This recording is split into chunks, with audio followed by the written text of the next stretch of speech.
I'd like to thank Dr. Rebecca Piles and the Honors College, and Dr. Karen Shaka and the Women's Studies program for co-sponsoring this talk with the Department of Communication.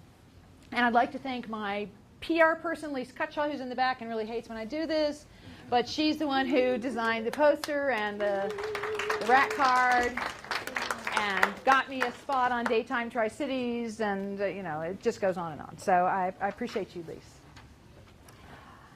The truth about motherhood and feminism is that there is more than one truth. I'm not going to be talking about all of them today. I'm going to be focusing on working to dispel sort of a core of myths about the relationship between motherhood and feminism. A colleague and I were commenting in the hallway before this lecture about something that the person who was interviewing me yesterday on Daytime Tri-Cities about, you know, gosh, feminism and motherhood really can sort of blend together. That's Dr. Kinser's, you know, position here today or something, you know. And it's interesting to people who know feminism that this myth still proliferates. Because people who know feminism know, as I'll talk about today, that feminism has always been supportive of mothers and has been, in fact, leaders in initiating support for mothers. So it speaks to the power of patriarchy or non-feminist forces or the status quo, that has always been the case, and that most of us still don't quite know that. To hear some voices tell it, feminism is at the root of much that is wrong with the country. It's why men can't be men and women can't be women and nobody's minding the children. It's why stay-at-home moms feel demoralized and challenged and frustrated. It's why at-work moms feel demoralized and challenged and frustrated, and so they're leaving the workforce. It's the source behind the infamous mommy wars in the 1990s. It's why boys are falling behind in school. It's why jobs for men are scarce. It's behind the presumed increase in teen sexual activity and pregnancy. Why it's even to blame, according to the Reverend Pat Robertson and the late Jerry Falwell, perhaps you remember, for the 9/11 attacks. And for our purposes here today, it's really at the root of the demise of the family and why being a mother has no social currency in the United States today. I would like to say, I have to tell you, I wish feminism had that much power. Truly, right? If it did have that much power, if it was able, not impeded in its efforts, and it was able to accomplish that much in the society, we would be living in a very different world. It wouldn't look at all like the one I just described, but it would be a very different world indeed. Feminism, there are a couple points in my talk today where I'm going to try to define a little bit, very loosely, feminism, but I'm not going to do it justice. It can be defined any number of ways. So I'm just going to keep it abstract and sort of umbrella terms. Feminism is a set of thinking perspectives about women and gender and equity and difference that has had a great deal of influence in the United States. But it is hardly the only perspective that's been operating. My time period in the book is like 160 years or so. It's hardly been the only perspective that's been operating during that time. There have been multiple other perspectives vying for public, affection and attention. And many of those have run counter to feminist ideas and have effectively undermined or countered feminist ones. There have been no shortage of perspectives that have tried to do that. So alas, the impact of feminism, has met its limits, as any perspective would. But let's consider for a moment what the United States might look like if feminism did have the level of power that all of this blame suggests. If the degree of feminism's power matched the degree of its blame, we'd see, I'm going to talk about 9 characteristics of what the U.S. might look like. if that were the case. Again, it would be working toward change that's quite different than the ones I described. But here are the kinds of things we might see in place. First of all, mothering would have high social value, because feminists have been working on that for quite some time. And what that means, the way we know that, is we would see a redistribution of home labor and child care labor and community labor, taking care of the community, because this has also been the realm of mothers, to take care of the community. Because this work would be deemed so important, you see, that everybody would want to get all up in it. But everybody ain't want to get all up in it, which tells us something about its social value. What mothers are expected to do and how well they're supported in it is very much of a broader societal concern. We have this sort of mythical split between public life and private life, and we think that family stuff goes in the private realm and is not the domain of the public realm, but it is very much so. Mothers are held to be responsible, to be really largely independently responsible for their families, even though their family's well-being, even though families' well-being in the society should be of national concern, even grave national concern. Another way that we would find that we would be able to tell that mothering would have high social value is that men would be more active participants in family life than they are now. And people do like to talk about how that's changing, but as I always say, changing doesn't mean changed. Getting there. I'm coming. You know, so I'm not getting excited about the degree of change. We do see some, but we certainly need to see a great deal. Men would not be penalized at work for their family participation. They would not be made to feel emasculated, nor would they be willing to feel emasculated because of their connection to family life. They wouldn't have to, mothers wouldn't have to prove to those who don't mother, the people we usually have to prove it to, that we're decent mothers. We don't have to prove to those who do mother that we're as good as them or better than them. We could be released from the feeling that we have to do that. Second way that we would see things different would be women would have greater reproductive control than they have now. And that means that they would be able to determine for themselves if they want to have children, ever, when they want to have children, how many children they want to have, and how far apart they want to space those children. And that requires reproductive health care, reproductive health knowledge, access to contraception, ability to afford contraception, access to abortion. Third, government and social policy would adequately support families. We would, again, be able to see the ways in which public life and private life are interconnected. Workplace demands and schedules would accommodate mothering and parenting. They don't. Schools would not be utterly dependent on the free labor of mothers in order to keep it afloat. Yeah? And that means the free labor of working moms who have to leave work, jeopardize their standing at work so they can go do this other schooly stuff, which many of them, you know what, truth be told, don't have any interest in.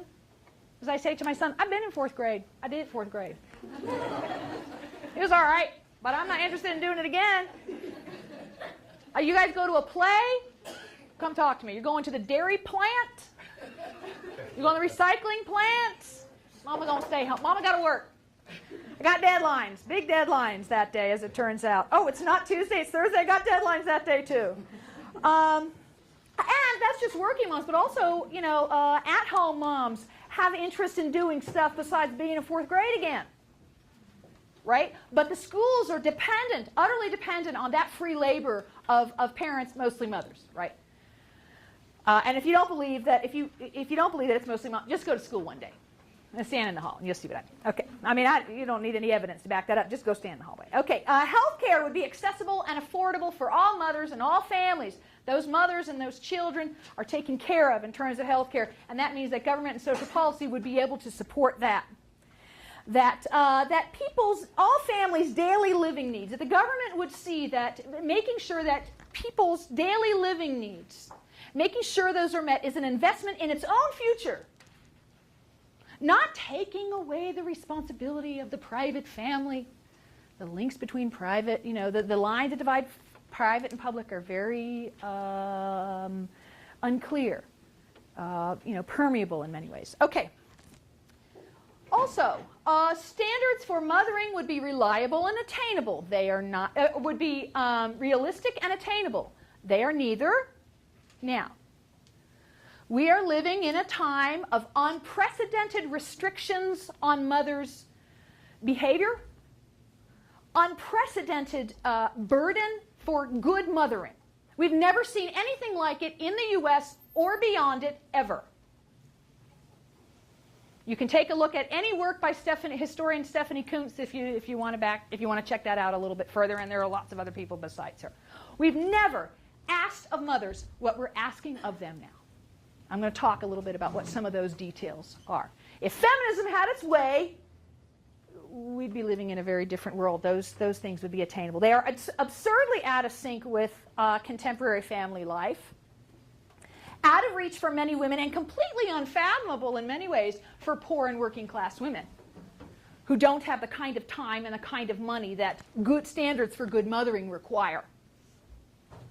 Mothers would feel competent versus exhausted and demoralized and inadequate and like they just can't quite measure up.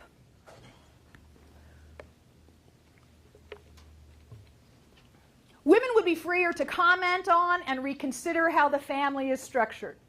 They would be able to say, mother work is taxing and difficult and too much for one person. They would be able to say, I also have other interests and passions and needs. I don't want to go to the dang dairy plant because I just don't want to. How about that? I don't even want to go, and so I'm not going. But if I say that, I have to say, now don't get me wrong, I love my kids. Am I right? Do I have to say that? Don't get me wrong. Now, I love my kids. It's not that I don't love my kids. It's not that I don't think going to the dairy plant's all significant. I might not, but I'm not saying that, right? So I have to always back that up with proof that I do love my children, which means I do not feel free to comment on motherhood. That any kind of, anything short of absolute ecstasy of doing anything with my children means I must not love them. This is what I mean about the standards are unprecedented. We haven't lived in a time where this is the case previously. You used to could say, get these kids out of my hair. And to not say, but I still love them. And to be able to say, as I say, any of that without having their commitment to their children, thrown into question. Parameters for what gets to count as a family. I'm running out of room. You're not going to be able to see my last one. Parameters for what gets to count as a family would be vastly widened. We would be listening to historians like Stephanie Kuntz, who attests that their traditional U.S. family, you know the one, right? The picture of the 1950s family, right? Which, by the way, was only true of a tiny group of people for like 4 minutes in the 1950s, not for everybody, not any time before and not any time since. But that's the image. The one that lasted for 4 minutes is the one that's, that really sticks in our imagination. So we'd be listening to historians like Stephanie Kuntz that say that the traditional nuclear family is not at all a U.S. tradition. If you want to talk about traditions, you'll talk about single-headed households, cross-generational families, teen pregnancy, multiple families sharing the same home, all kinds of differences, all kinds of things, in fact, that we see now. And we go, oh, it's so lamentable. Back to the tradition. This is the tradition. That other thing, that was like, tell them, as Kinser said, 4 minutes in the 1950s. Okay, so then we'd be able to, if we were to cop to that our idea of the traditional nuclear family is in fact a minority and has been. It's not a sad new thing that's changed. The demise of it's been like this. Then we'd be able to look at, if we could see that, and support what is actually the majority. And that means single mothers, poor mothers, disabled mothers, lesbian mothers, young mothers, old mothers, adoptive mothers, divorced mothers, mothers of various racial and ethnic backgrounds and socioeconomic statuses, mothers of interracial children or in interracial relationships. By the way, 2010 census reports that couples in interracial relationships, that these kinds of relationships, the numbers of these kinds of relationships have increased by 50% in the last 10 years in North Carolina and by 80% in the last 10 years in Tennessee.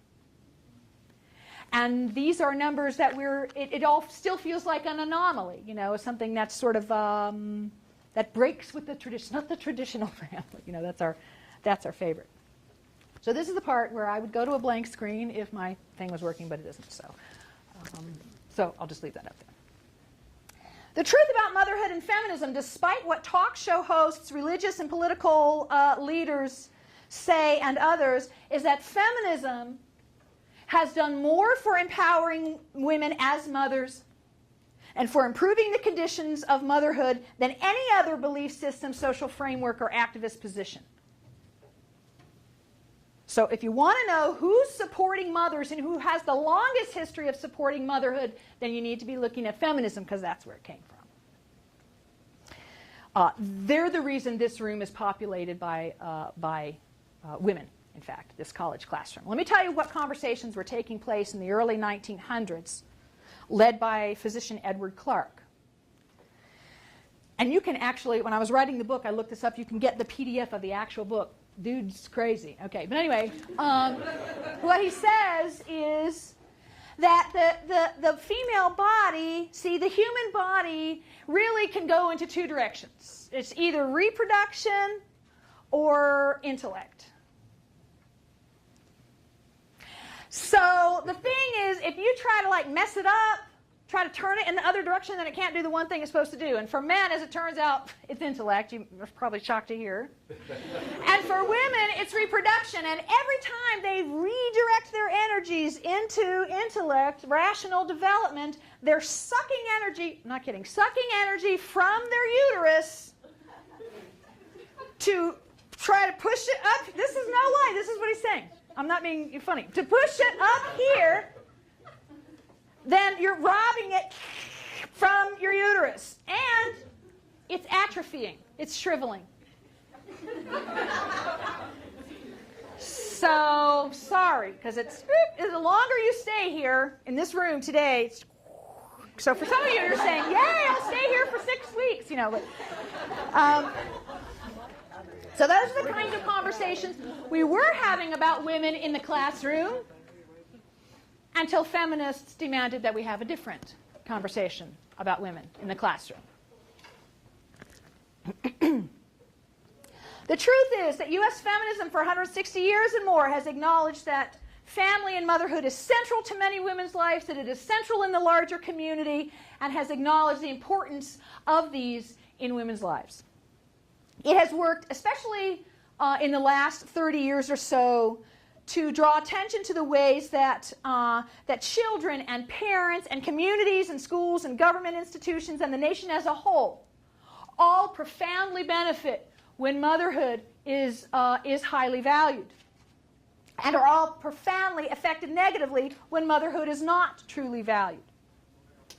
And when I say truly valued, I don't mean lip service or the kind of sentimentality that drips off of phrases like the most important job in the world.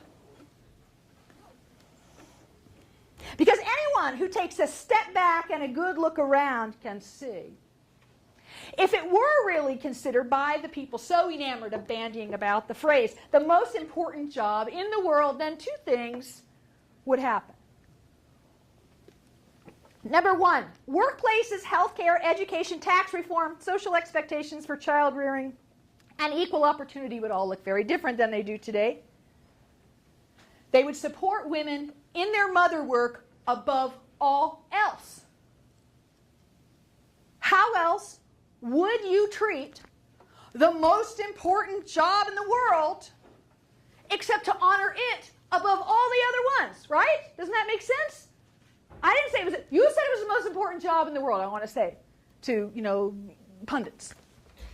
So pony it up. It should be supported above all others. And we don't see that. And the second thing that would happen if motherhood really were held up by this country as the most important job in the world is that men would be doing it. Right? They're not. That motherhood is not, in fact, considered the most important job in the world speaks volumes more about the refusal of social structure to support it and about men's aversion to it than it could possibly ever say about feminists who, as I've said, have supported it more, have done more to support mothers than any of the other groups or forces I've mentioned. And yet the truth about feminism is that their work is far from over. It still aims to bring about the world that we sort of brought up on that first slide, those 9 points. It has not turned that aim true where it's been needed in many ways. It has not done all it needs to do to support mothers of color, mothers globally, poor mothers, and others. It still has work to do there. But what has feminism done? 4 ways, I want to talk about 4 ways that feminism has focused on motherhood in the last 160 years or so in the U.S. Now, when I say feminism, I'm implying a plurality to the term. Feminists have always come from a variety of perspectives and backgrounds and approaches and worked on different goals. So when we use the term feminism, we're talking about lots of different kinds and approaches. It's a kind of umbrella term. And it functions like other umbrella terms. You take a phrase like, staying healthy. I'm trying to stay healthy. People mean different things by that. Right? They're watching different things in their diet, or they're not watching calories or carbs. They're watching, trying to go organic, or they're not focusing on the food. They're focusing on activity, or they're focusing on mental health, or they're focusing on yoga and meditation. Right? People mean different things by that. But we still have a general sort of sense of what they kind of mean by a phrase like staying healthy. It's an umbrella term, right? Christianity, very similarly. People mean different things by that. Feminism, same thing. People mean different things by that, but you get a sense of what people mean. So with this, feminism functions in this pluralistic way. So with this plurality in mind, I'm going to talk about 4 of the primary ways that feminism has focused on motherhood. First of all, it's used it as leverage. We saw this largely in the turn of the previous century. Late 1800s, early 1900s. Really, these should be switched because this is very late 1800s, but I'll talk here. This is these pictures depict the Black Club women's movement. This was very late 1890s, and they developed a concept of social motherhood where they used what they understood to be their natural maternal caretaking tendencies to care for their communities. And so they focused their energy on families and on helping families sort of move up socially post-slavery, right? So you can imagine the sort of the struggle there. So we saw we're largely middle-class women. This is a picture of Anna Julia Cooper, Mary Church Terrell, Fanny Barrier Williams. We saw these women trying to figure out what was going to help black families move up socially in the eyes of the dominant white power structure. And also, in fairness, they were also looking at how do we help women who are living in poverty make sure that their children are fed nutritionally. What can we teach them about choices they can make about what to feed, how to feed them, ways to impede sort of the proliferation of germs and that sort of thing, helping them learn how to keep house in a way that was more socially accepted, helping them to find work, helping them by addressing childcare so that some of them could work. So they use this idea of social motherhood as a way of caring for their communities. We take a look here, we see, this is Harriet Beecher Stowe, 1852, maybe 7, but I think 2. Any English types in here? Literature and language types? Okay.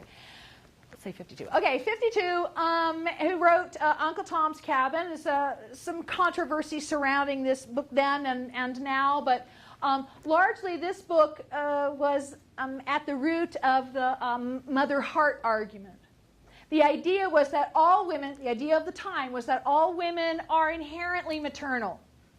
Maybe they have children, maybe they don't, most of them do, but even the ones who do not have children can tap into an inherent maternity. And what Stowe was arguing was, can you even extend beyond your white dominant position and see the plight of these mothers? So what I'm asking you to do is look at slavery, she said, from the position of a mother. Can you see the travesty of a child being literally ripped from its mother's arms? And on that basis, you cannot abide slavery.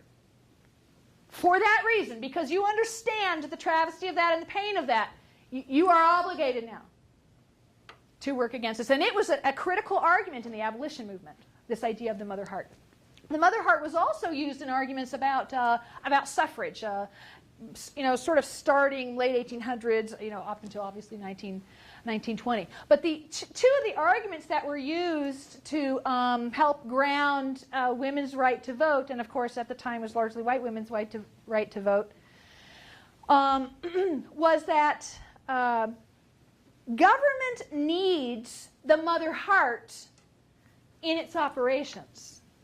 What you have, according to the gendered ideas at the time, are men in charge of making social policy, and you need people in place who have government voice, who can add the perspective of caring for the nation, because the guys are not in charge of that, see, and we know that. And so what are you doing trying to run a nation when you don't have anybody in place who's asking questions? What about the people? Well, that's what we do. So we need to get in there. The other argument was that, it's sucked out of my brain now and I'm not going to remember it, that mothers needed, if they were in charge of being the sort of moral center of the family and in charge of taking care of their families, then they needed to be able to put policymakers in place that they could be sure were going to support the family. So if I'm in charge of the family, I got to put people in place.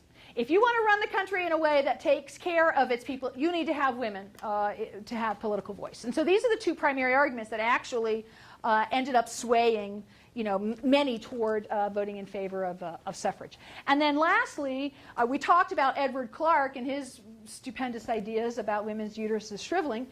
And so much of the conversation then about, you can imagine, this guy based his science on some of his own case studies, his own observations, and would say, listen, all I'm telling you is that these women, they, by the time they finish school, they become despondent, they become depressed. And these women have said, you don't suppose that's because they left the classroom, do you? Maybe they're bummed out because they're not in school anymore. Because you don't have any evidence of them, plummeting while they're there. Your evidence comes in after they leave. And we're saying they had potential, they had ideas, and then afterwards that all got shut down. Mary Wollstonecraft, the European precursor of U.S. feminism, right, usually attributed in that way, was arguing that women really need to be educated because this is what will make them better mothers. She also argued that their first loyalty is to themselves. Their second loyalty is to the children, and that education will help them on both of those fronts. So those are some of the ways that women in the late 1800s, early 1900s used motherhood as leverage to gain access in other areas. Then we're going to zip ahead because time's a ticking. So to the 70s, 80s, we'll talk about. The environmental activist movement in the U.S. was grounded in mothers' response to corporate irresponsibility in terms of toxic waste management. So these are the roots of the environmental activism movement. This is Katsy Cook, who was a community leader of the Mohawk Nation, among people in the Mohawk Nation. She developed the idea of the Mother's Milk Project. started to figure out that the children were getting sicker and sicker and sicker in their communities and didn't seem to be exposed to anything different than the adults were, except, whoops, breast milk. And so one of the things that she was saying was, I think there are contaminants in the breast milk, and I think it's coming from our water source, which is the St. Lawrence River. So what they did was they developed this big study, and they had women come down, express breast milk.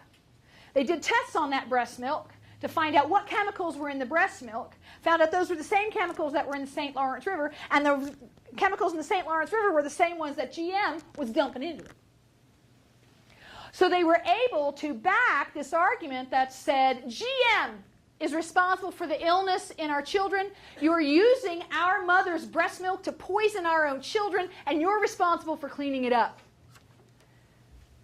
And they bought that. And then relatedly, Lois Gibbs, this was called the Mother of Superfund. Anybody remember Superfund? This was the toxic waste cleanup of the 1970s. Lois Gibbs is you heard of Love Canal? Lois Gibbs is in a neighborhood, Niagara Falls, New York, in a neighborhood called Love Canal. Her son is getting sicker, multiple illnesses, keeps having to take him to the hospital, can't figure out, starts looking around her neighborhood, noticing everybody's getting sick, lots of people getting lots of illnesses. Starts seeing some nasty stuff gurgling up in their basement, no lie. Realize they're on this reservoir, the whole neighbor, thousands of people on a reservoir of toxic waste. Agitated till the government agreed to develop Superfund, which was a major sort of toxic cleanup campaign, making corporations be responsible for their toxic waste management, to the extent, in many ways, that corporations do take responsibility for it, and they don't fully, of course, but to the extent that they do, you have mothers to thank for that, who are trying to protect their families, and willing to deal with people rolling their eyes about, you're not one of them feminists, are you? I mean, you know. As my mother said, well, I know, I just don't know why you have to say it. So much. I agree with you. Yeah, I'm thinking maybe we don't actually. Okay, so currently we see groups like Mothers on the Move, and this is called Mothers Acting Up.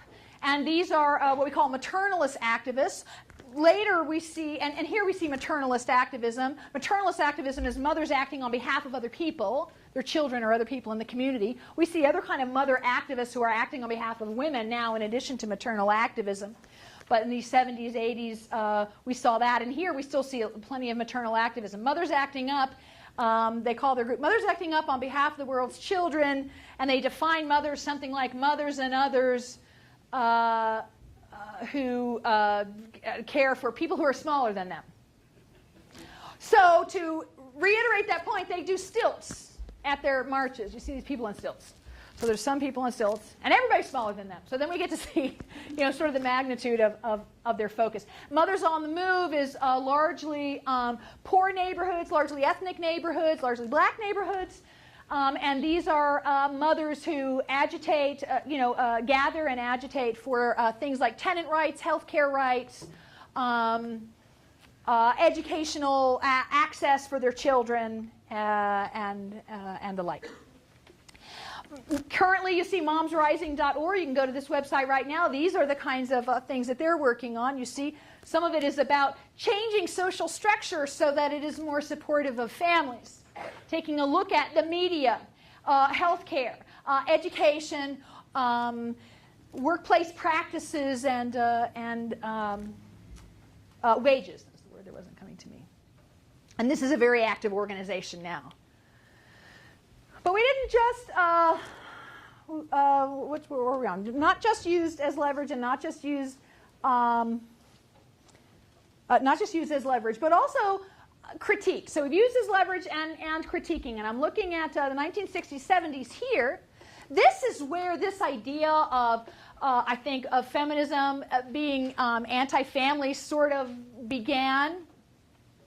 Because feminists were challenging the institution of the family, demanding that it makes sense to them, not willing to have babies just because they're biologically able, wanted to take a look at other ways of fleshing it out. White women in particular were focused on trying to find sources of identity outside of domestic life.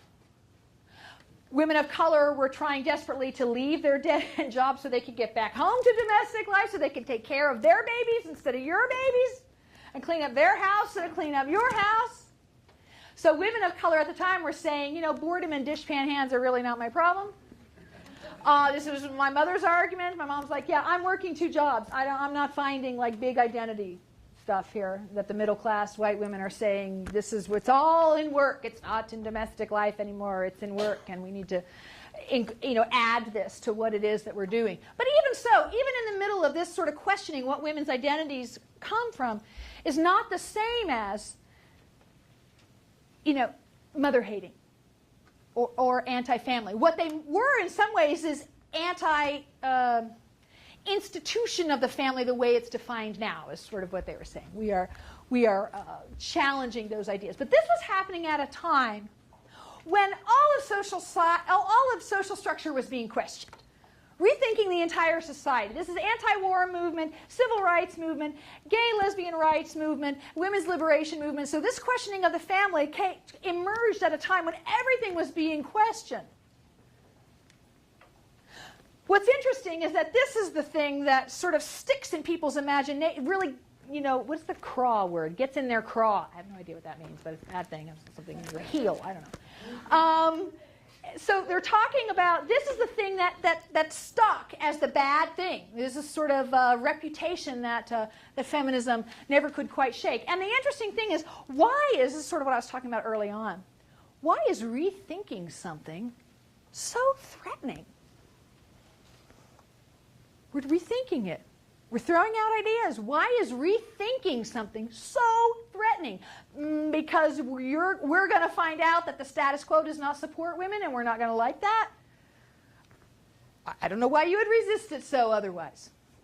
Okay, so this is the time people were coming up against what they felt were broken promises about the American dream, and looking instead at a number of restrictions. And again, white women questioning whether or not they should find all their fulfillment at home. Black and working class women were saying, it's not really domesticity I'm trying to flee. It's limited opportunities, bad wages, and racism. Okay, so early emergent sort of critiques. So we see more current day critiques, 1990s, 2000s, and this is where we start looking really at the standards, impossible standards for mothering. Sociologist Sharon Hayes, in her book Cultural Contradictions of Motherhood, develops this idea of intensive mothering. Several scholars have sort of added to that idea of intensive mothering, and essentially these are the characteristics that explain what mothering is supposed to look like now. This is the mothering that's been unprecedented that I was talking about. First of all, only mothers can do it.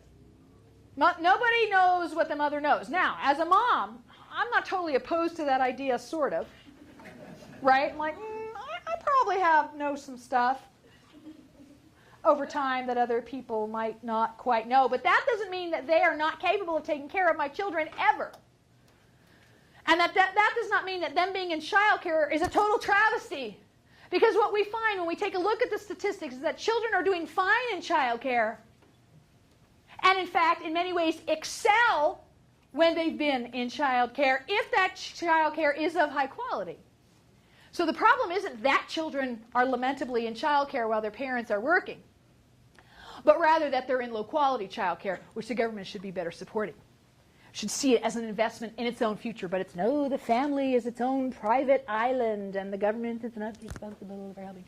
Okay, so intensive mothering, mothers only, and preferably bio mothers only. Only the biological mother really, can tap into the children. And what we find is that this is not utterly true, and in fact, the ideology of it is detrimental for families.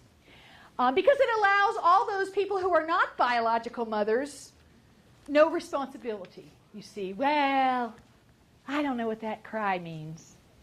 So I'm just going to stay in bed and, Mom, it's moms only, right? So there are problems. All right. It also means we can't rely on each other. We can't rely on other moms, right? Could be another mom. It has to be a mom, right? Could be another dad, but we just know it's got to be the. You try to get. This is an argument I make all the time. Try to get people in my neighborhood to share responsibility for going to the soccer game. Forget it. They might share soccer practice, driving, but the soccer game, I can't not be where my baby's playing a ball game once. I can't, that makes me not a good mother. I have to be there physically for every outing, for every game, and I'm not. My children can't function. What we find is that you're right, they can't function. But it's not because you're not there, it's because you were always there. And then they grew up and you weren't there anymore. And they can't function because they're sitting in my classroom sometimes. I wish you were here, helping a sister out. But what we find is that the children become utterly, we have a generation of children. We're so focused for so long on self-esteem, protecting self-esteem, protecting self-esteem, protecting self-esteem. And now we have adults who can't function if there aren't people going, that's amazing. Yay!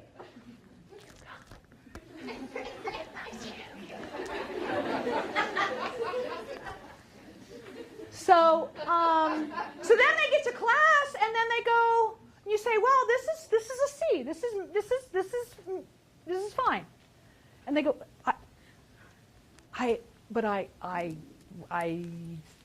worked hard."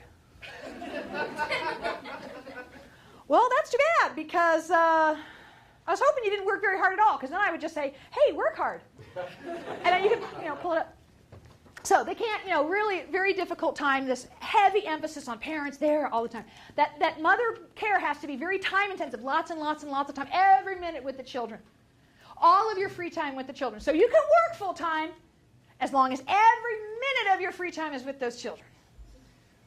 Right? So I got to take a nap, or I just don't even want to be around you. And your need, and there's so much of it, and you're spilling it on me. Yeah. Don't want to love you, but not this exact second. So just go over there. So that's time intensive. Got to be with the children. Labor intensive. Lots of activity. Lots of labor. You have to turn every moment in family life into a teachable moment. And if you have the opportunity, if you should by accident forget to turn every minute of family life into a teachable moment, that's okay, because the elementary school teachers will send home papers reminding you to turn it into a teachable moment.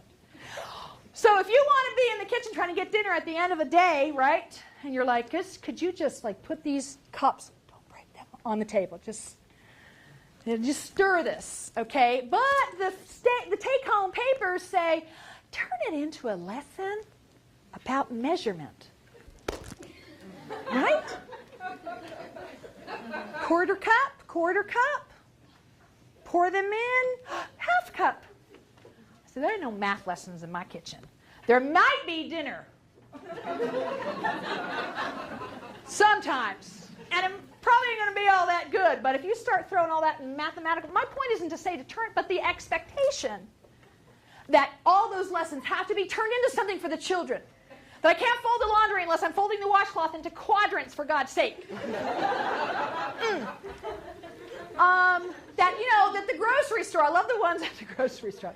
Mama got to tear up some papers right now. I'll be right with you. This is the one your school said. No, I'm just about going into the grocery store, we're going to compare prices, right? And this is something that we teach over time anyway, so I taught my children that. But I didn't feel compelled to turn every trip dragging ass into the grocery store, and now we're going to have a little math lesson about comparing prices. Not doing it, right? My position is, listen, I think we should, I was thinking about this since my last lecture, I think we should have a campaign where we stand outside the grocery store, and any woman who comes out with kids and groceries and lives to tell the tale, we should applaud her. That was amazing! The whole groceries, the kids, and yay! I see orange in there, nutrition. Not a lot of chips, but that's okay. I think they should be applauded. But no, it's got to be like so intense that it's got to be emotionally draining, as you might imagine. You can see this one's like, oh. Don't tell me I got to pick up this baby. And it's like, you got to help me. She's like, oh. She's got scrubs on. She's like, people been pawing at me all day. And this one's like working. Oh, let's have a phone conversation. Good. I'm just got to be big, hairy deal with the birthday party, right? My position was, I don't give no birthday parties and no Halloween costumes till they're old enough to ask for it. I wouldn't have no babies in a pea costume in my house. Somebody went, seriously, somebody said, can I get a Halloween costume? Sure. How old are you, like 7? No, I'm just kidding. 12? Yes. Okay, so emotionally drained. Got to be expensive. Got to spend lots of money. Got to have the right food. Got to be able to go on the right field trips. Got to be in this lesson, in that lesson, in this soccer game. Got to be able to buy the tracksuit. Got to be able to buy the tuba. Got to be able to buy the tutoring. That it costs a great deal of money. Lavish enormous amounts of money. You see this in the baby industry, right? Just go out to what babies need, and everybody's going to tap into that Google search, right? And they'll give you this big old long list about the little things on the plugs and the ipecac and the thing. Anyway, so somebody's making lots of money off that, and that the ideas have to be expert driven. That women are taught to pull away from their own understanding of good mothering and have to funnel their energy into the experts. That the experts are the ones who know about mothering, not mothers themselves. Then we worked on, feminists worked on reconceptualizing. I've got a few more slides here and I'm done. Largely, one of the major contributions was Sarah Ruddick's idea of maternal thinking. Sarah Ruddick passed away at 76 years old about 10 days ago. If you want to know a little bit more about her, you can just Google her online. I've got a tribute to her on my webpage. But she developed this idea of maternal thinking in response to the idea of maternal instinct. And she said, we assign all these, we explain what mothers do so much in terms of instinct. And she said, I don't know, I'm watching mothers and I think it's harder than that. So what you're saying to me is I should get as much credit for my mothering as I do for blinking my eyes, because that's instinct. My eyes are, you didn't applaud me. Hey, amazing, you blinked your eyes. Or you start to fall and you catch yourself. That's instinct. You don't think about it. You don't have to think about it. This is not the way mothering works, where you don't have to think about it. Okay, not working like that.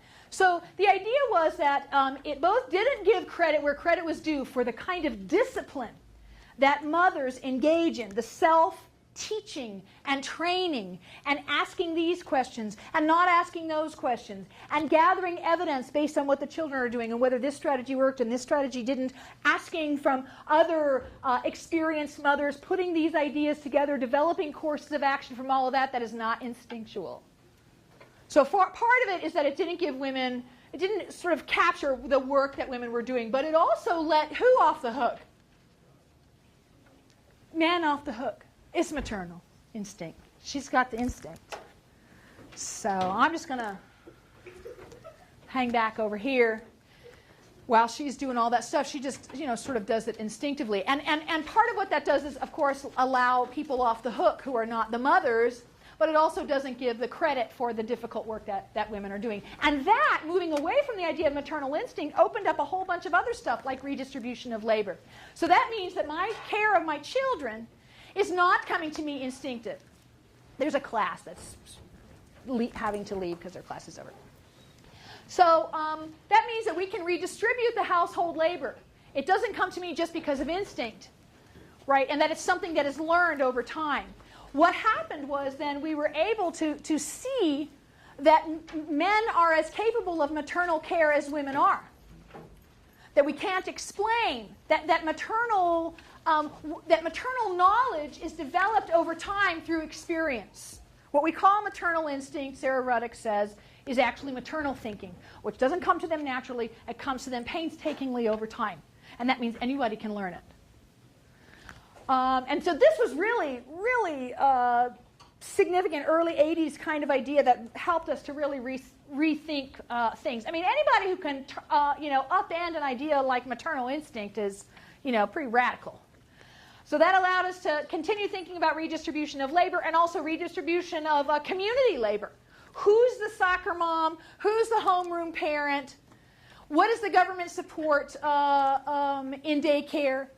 If we can't explain it all in terms of instinct and therefore it has to be the mother, then we need to be looking at other kinds of things. So we were able to reconceptualize motherhood. Some of the ways in which we're continuing to reconceptualize, which is why I have reconceptualizing up here instead of reconceptualized, is these are things we're still working on in feminism. Taking a look at the ways in which race and class and globalization have affected issues of motherhood. So expanding feminist concerns about family matters to include these kinds of things.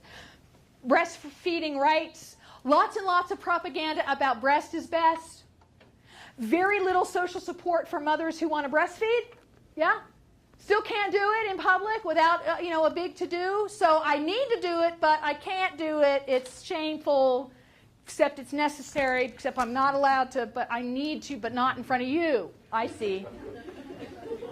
That's not working for me as much. So looking at issues of surrogacy and how those, who are the surrogate mothers, how are those related to race and class, paid domestic labor, the impossible standards of mothering require for many women who can afford it, hiring the assistance of someone else to help them so that they can meet those standards and maintain a middle-class life, right? Who is it that's doing the domestic labor? What are the ways in which that affects their family life? What are the ways in which women who need nannies, right, who then promote or contribute to the idea of women from other countries coming to the United States, leaving their children behind so that they can stay here and take care of other people's children, send those, have to leave their children so that other people can get their children taken care of. And then finally is where we are, is this idea of celebrating. We saw this in sort of the early turn of the century with social motherhood movement and women's black club women's movement. But also now in terms of Facebook, Twitter, literary mama. So part of the thing is seeing motherhood as a source for interesting writing. So it's publishable. Women writing about motherhood gets published now. It didn't used to. It has lots of readership. It didn't used to. It just seemed insignificant. And so that has shifted.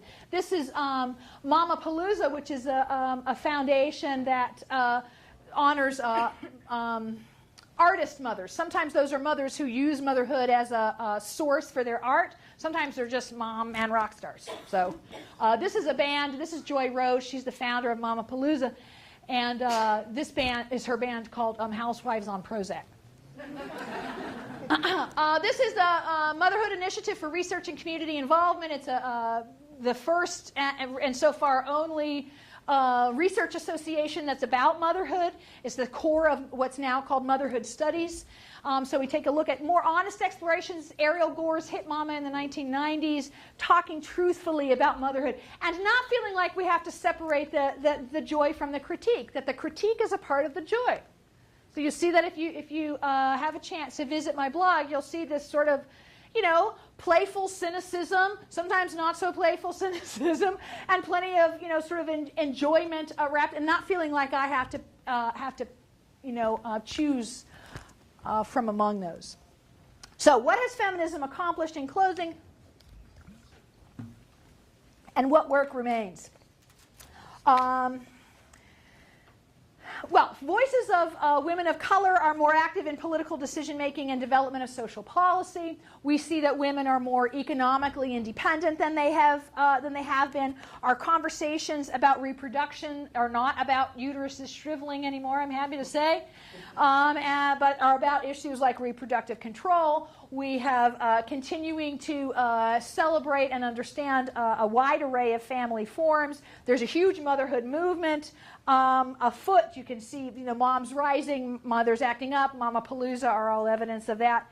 Not just about kids, on behalf of kids, but about women themselves.